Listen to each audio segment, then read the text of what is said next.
Excellencies, friends, I thank President Moon Jae-in and the government of the Republic of Korea for hosting this year's P4G summit.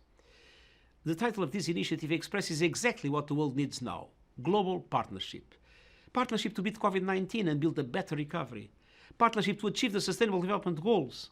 And partnership to address climate change. We have taken some important steps lately. Socio-economic response and recovery plans, supported by the UN Development System worldwide, have helped alleviate some of the worst impacts of the pandemic for the poorest and most marginalized. And some 73% of greenhouse gas emissions are now covered by commitments to achieve net zero emissions by 2050.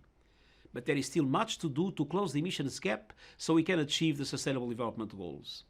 That is why I'm urging all main emitters to present new nationally determined contributions, commit to net zero emissions by 2050, and most importantly, to put in place policies and programs that will get us there.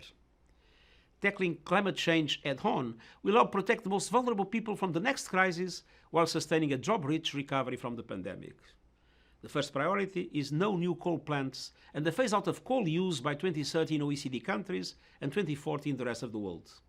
On this, I commend the government of the Republic of Korea for announcing it will stop all international coal finance. I encourage all remaining governments and private sector entities to do the same. Excellencies, dear friends, as well as the emissions gap, I am deeply concerned about the finance and adaptation gaps. Developed countries have yet to deliver on the $100 billion per annum commitment.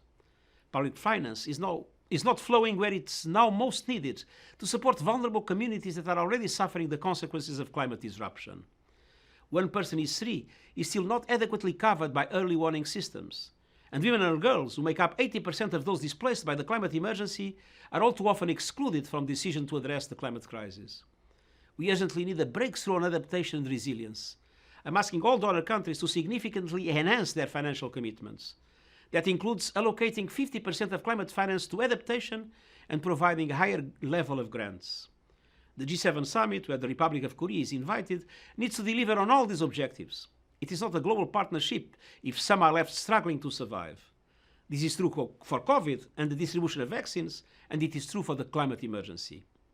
Excellencies, dear friends, this summit's focus is on an inclusive green recovery. That means financing the infrastructure of tomorrow, now. It means supporting developing countries in their transition to sustainable energy and a circular economy, while helping them to diversify their economies and ensure a just transition. And it means putting an equal emphasis on adaptation.